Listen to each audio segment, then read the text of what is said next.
Alright, travel lovers, get ready for 10 facts about Emirates First Class that'll make you want to book a ticket just for the experience.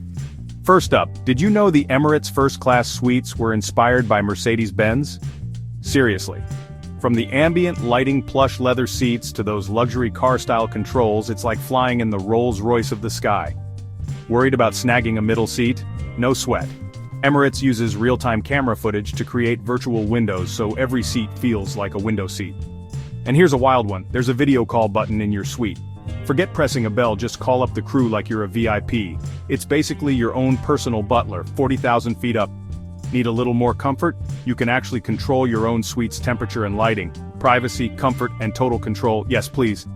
Now let's talk food. Unlimited caviar, I'm not kidding. You want more? Ask for more. Taste luxury again and again.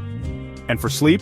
Emirates gives you pajamas that moisturize your skin, Hydra-active sleepwear that releases lotion as you snooze. Skincare goals, even on a plane. The menu? It comes in a leather folder with gold embossing, and yes, you can take it home. Some people even collect these things. Thirsty? The first class bar has rare drinks like Dom Pérignon and Hennessy Paradis. These are worth thousands on the ground, but up here, they're on the house. Here's something wild, some people buy first class tickets just to chill in the lounge. That's right, they don't even board the plane. And finally, there's a secret storage compartment under your suite floor. Perfect for those little extras you don't want anyone else to find. So, would you book Emirates First Class just for the experience? Let me know in the comments, and don't forget to like, share, and subscribe for more travel secrets.